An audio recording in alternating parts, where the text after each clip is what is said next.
It's your boy. Wait, anyway, this is for Joe's Army. That's what I'm going to call you. So I saw Joe talk about using Shuffle to have an easy way to get a bunch of HTML templates. So I was like, you know what? Let me make this video for Joe's audience to kind of show how you could take a template, really quickly convert it to React and use something like a Headless CMS, in my case, Strapi, and be able to display dynamic data to your website without having to create your own crazy API. And I know Joe's got you covered with all the courses that you need at CodingPhase, where you learn how to build your API. But imagine you're a front-end developer and you didn't even get that far yet, but you want to build some cool projects. So let me show you something awesome. So Joe just recently did a video about beware of the license of some of these UI component services, but he also showed Shuffle and why it was cool. So I decided, you know what, let me give it a try and create something that Joe's audience would like, because I know how you're all about making the bag, right?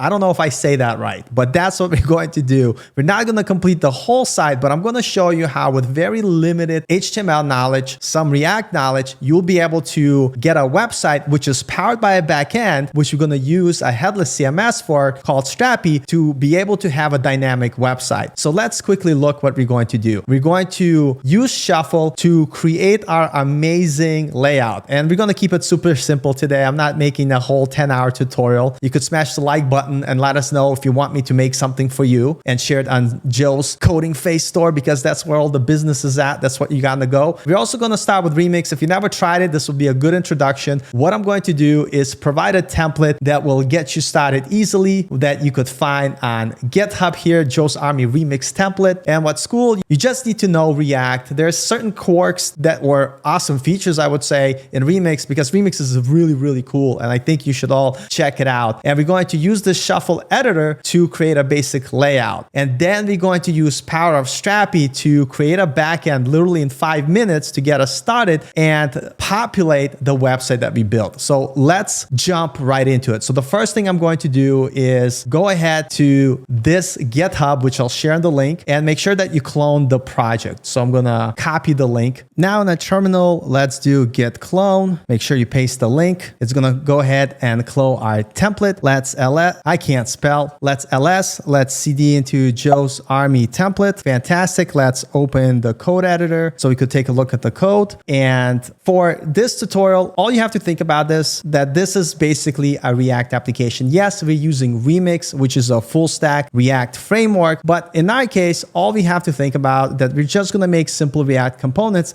And I'll show you why Remix is awesome when you see how it loads data where we don't really need to use state or use effect, which is fantastic. So let's take a look at our app. We already have our Tailwind configured with all the styles getting pulled from Tailwind. Let's take a look at the app. We're going to look into the routes folder, look at index, and this is going to be our starting point. Great. This is ready to go. So next, let's go ahead and pull our template HTML. For this, we're going to use Shuffle. Now, you could try it out for free, but if you want to export something, it's going to cost some money. That's up to you, but I will provide that code snippet for you, so I got you covered. So let's go into our Shuffle editor. I'm going to create a new project, and I'm going to make sure we select Tailwind, and let's see some of these templates that they have. And I bet you could also make components from scratch, but I'm going to start creating. Instead of building out the whole website, which will take a while, not that long, but I want to make this video fast. And what you guys and girls going to learn today will allow you to finish this on your own. I guarantee it. But for today, you're going to just focus on frequently asked questions. So let's take a look. This looks great here. So I'm going to pull this, and look, you could build a whole website here fairly quickly, and it's going to be responsive and mobile friendly, which is fantastic. But we're not going to go that crazy. We're just going to export the HTML. Now here's our file folder. Let's open it.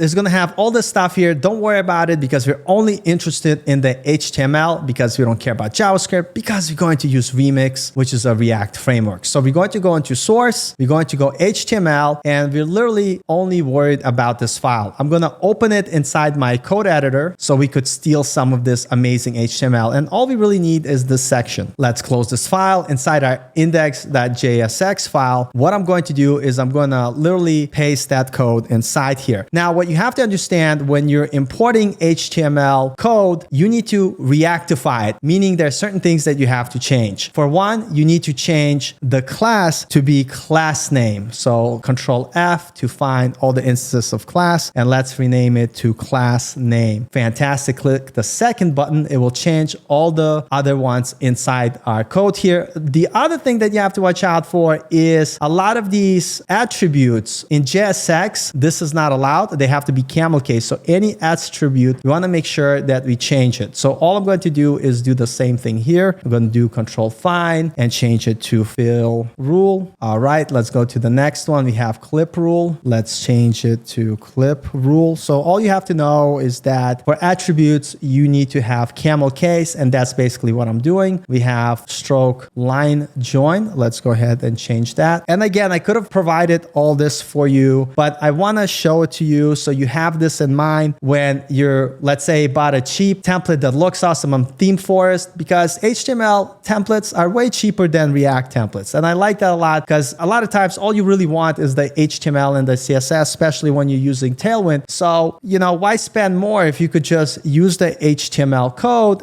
and change it into JSX with few simple things. And then all we have is this one. All right. So that's done. And I think it changed it in all the other situations here. Fantastic. Looks good. So next, let's start our app and see if anything broke. I'm going to type yarn dev to start the server. Now, if this happens, it's because I was rushing and I didn't do yarn to install all the dependencies that the application needs. When it's all set, let's do yarn dev. And here we are. It's going to start, and look and behold, we have our perfect template HTML. It's done. We're going to turn this into a component, make it more reusable in our case. But look, we took a template and we reactify it and we're ready to go. Next step, let's go ahead and do some changes here to make this into a reusable component that we could use. All right, so here on our code, let's take a look. Let me zoom out a little bit to make more sense. And so what we want to do is take out repeatable code here. So we have inside here, we have 1, 2, 3, 4,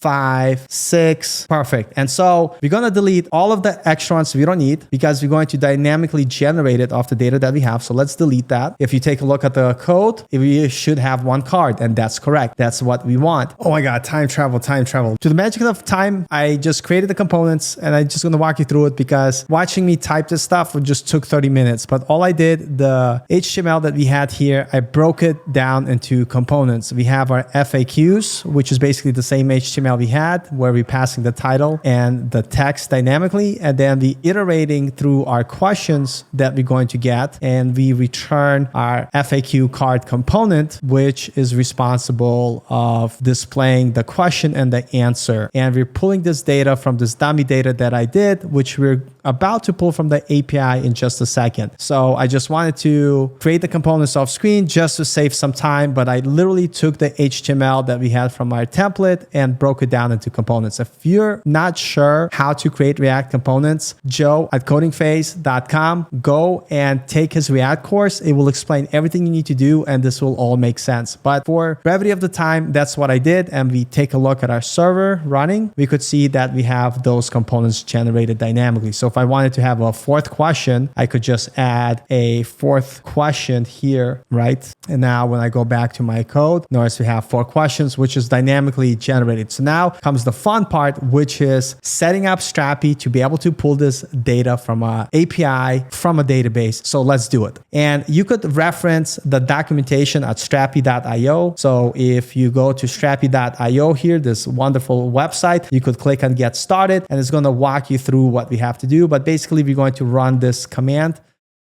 And I'm going to kill the server here for just a second. I'm going to CD back out of our Remix application. So now let's set up our API, and they called it my project, but we're gonna call it my API. Why not? Click enter. And what this is going to do is it's gonna generate our application for us. Once installation finishes, it should automatically start for you. But if it doesn't, what you could do is inside your terminal, just CD into your project, my API, and then run yarn develop. And it's going to start your Strapi application. Nice. So go ahead and create your first admin account. Good email. Make sure you use a super secure password like monkey1234. I mean, don't use this password because it's mine. And click let's get started. And now here you are. All right, what's up, you beautiful people? I'm back. Had to get a haircut. I didn't shave, but I got a new sweatshirt too. So let's continue with the Strapi setup. So before we get too far, let's take a look at what we have. We have the content manager where you'll be able to see all your content types that you created. To do that, we will use the content builder that we will talk about in a little bit. Here you could see that we already have a user content type already created by default, but we'll create a new one in just a second. I just want to give you a quick preview of what to expect. Then here we have our media library where you could save your images. We have a plugin section where you could install extra plugins by going to our marketplace. For instance, if you wanted to have GraphQL in your project, you could search for the GraphQL plugin and install it. We have our settings options, which we'll take a look in a little bit more details. We're not going to do too much in this section. We will briefly talk about giving public roles to our API or our content type that we're going to create. And if you want to learn more about Strapi, you could always follow me on my YouTube channel, Coding After 30, where I talk a lot about it because I love Strapi. But that's besides the point. Let's get back to this tutorial. So the first thing we're going to do is we're going to create our first content type. So let's take a look first at our code because we want to see what we want to have in our collection type. So we have the title, we have text, and then we have questions. There's many different ways to do this in Strapi. For today, I'm going to show you the most simplest way of doing it. So first, we're going to go to the content type builder and we're going to create a new collection, which will be FAQ collection. And this could be a collection of a bunch of questions. Only if I knew how to type, I don't, and I spell stuff wrong. So that's what you get to see. And the reason why this is fine is because I want you to see that it's okay to make mistakes as you keep doing, especially if they're spelling mistakes. We're going to click continue. So we want to have a couple of items. ID will be created for us dynamically, but we want to have title and text for description. Both of those are going to be strings. So we're going to go text. For title, we're going to have short text. So we're going to click add another field. And then for our text, which is going to be our description, we're going to call it text because that's what we're calling it in our code right now. But you could call it whatever you want. We're going to make it long text because descriptions could be a little bit long. And so we're going to finished for now. So next thing we want to do is we want to create another collection, but make sure you save first. Very important.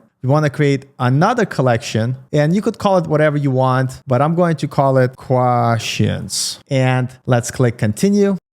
And sometimes this is what you're going to run. I'm glad that I had this. So for the collection type, you always do it as a single. So you'll have question and you'll have many questions within that collection. Let's click continue. I'm glad that I saw that error. And what do we want in our questions? So we want the question and the answer. Very nice. So let's go ahead and do text. We're going to have our question and then add another field. Let's do text and let's do long text. Maybe your answer could be a long answer. And we're going to say answer. Okay. And let's click finish. And now what we want to do is we want to build a relationship between our FAQ collection, which will have many questions. So we just saved our data. What we're going to do, we're going to go back to our FAQ collection, and now we're going to make a relationship between our FAQ collection, which could have many questions. So let's go ahead and add that relationship. We're going to click add another field collection. Let's go to our relations, and our FAQ collection will have many questions. That makes sense. So let's click finish. Let's click save. And so now we're able to add our data. So let's go ahead and create our first question. Click in Content Manager, go into question, create new. We're going to say, is CodingPhase legit? Everybody wants to know that. They keep asking me, is CodingPhase legit? What the hell do you guys think? What are you guys smoking? Of course, he is legit. He's been at this game for a very long time. He's doing God's work by the material he's putting out there. Think of all the lives he has changed with his content. So I don't want to even hear it. So let's click save and publish. So we have our first question. So now let's go into our FAQ collection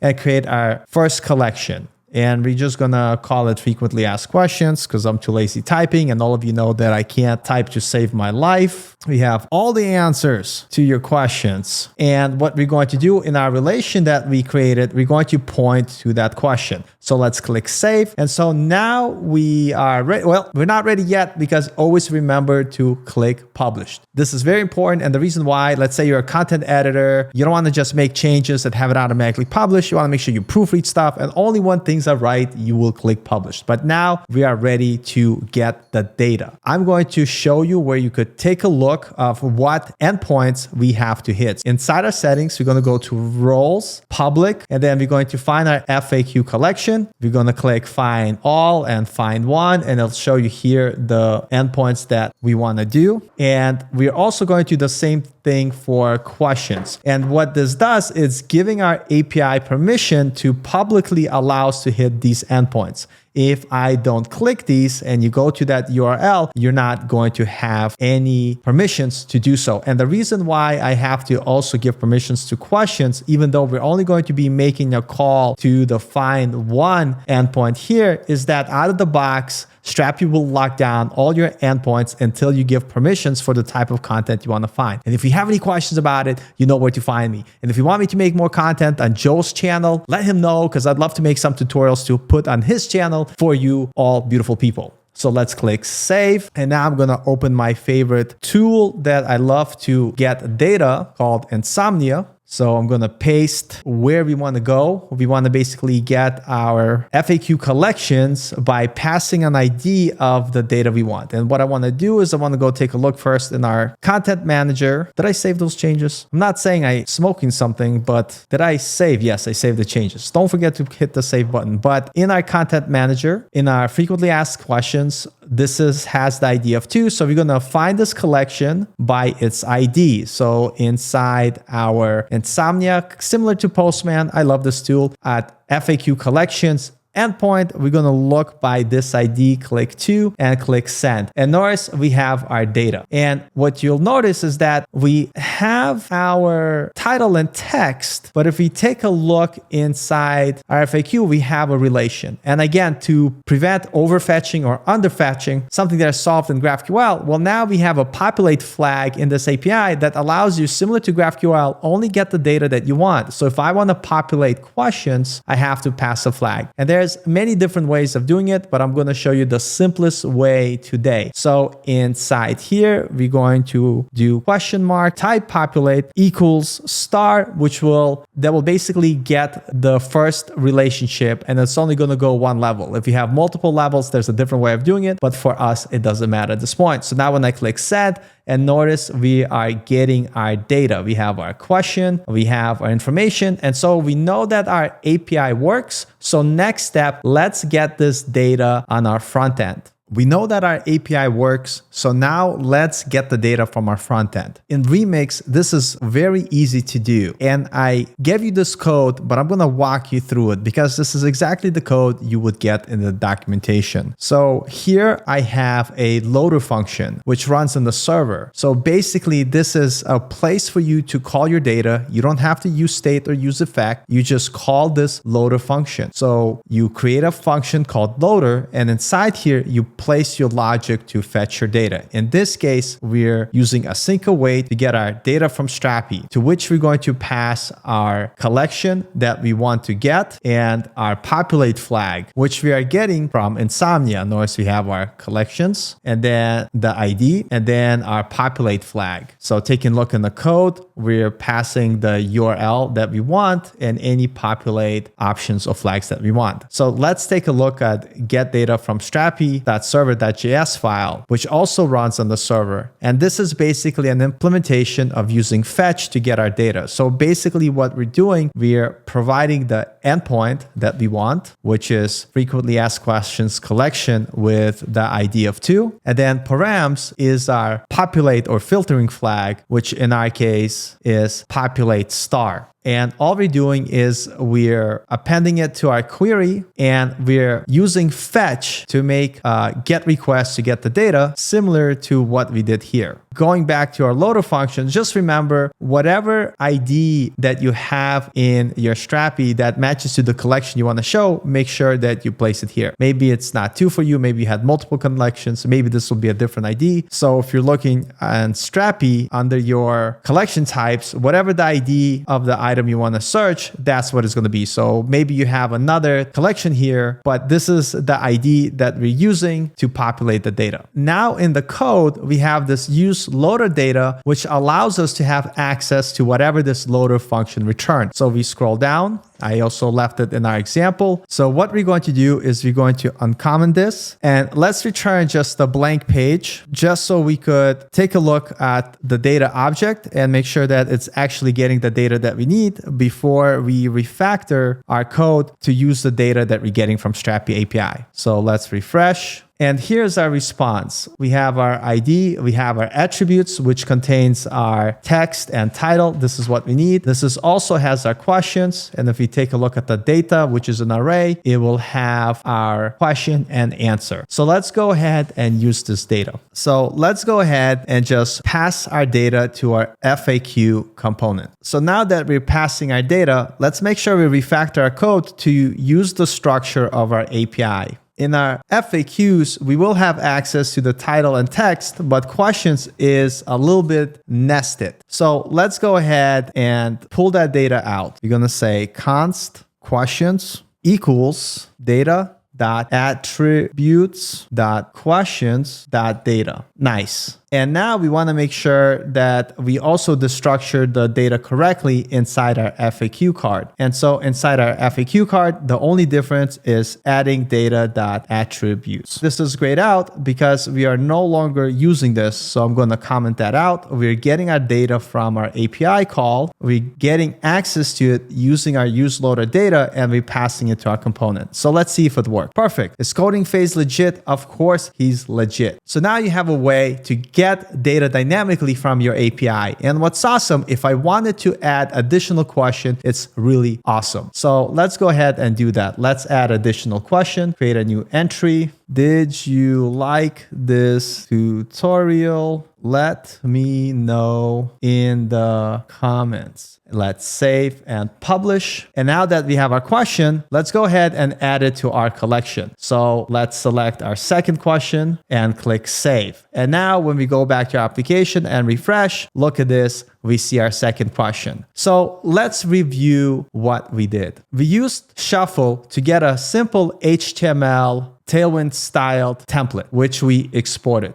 Then inside our remix code, we took that HTML, reactified it by changing it to JSX and created two components, our FAQ card and our FAQs. Then we set it up Strapi in which we added two different content types, our FAQ collection, which had our title text and the questions that we want to show, and our individual questions. Then we used power of remix by using the loader function, calling our get data from Strapi function that we created that basically just do a basic fetch request. We passed our parameters for what we want to get, and then we rendered it in our FAQ component. With that being said, I hope you enjoyed this tutorial. I really wanted to make something for Joe's channel. He's been such a big motivation for me on my learning journey. I've been watching him forever, and I hope that this video helped you. If you're excited to see more content, I would love to make some guest content for Joe, so let him know. And if you want me to do a live with him on his channel or my channel, just hit him up and keep bugging him so we get that done. But I really appreciate all of you. And remember, if some of these things didn't make sense, under the hood is just understanding basics of JavaScript, basic of React. Even though we used the remix, it is still React under the hood. And so if you're looking to learn to code, make sure you check out all the amazing courses that CodingPhase has. And if you want me to create a course for CodingPhase to put on his website, smash the like button and let us know what you would like to see, because I would love to do something for you. So thanks for watching, and I'll see you all later.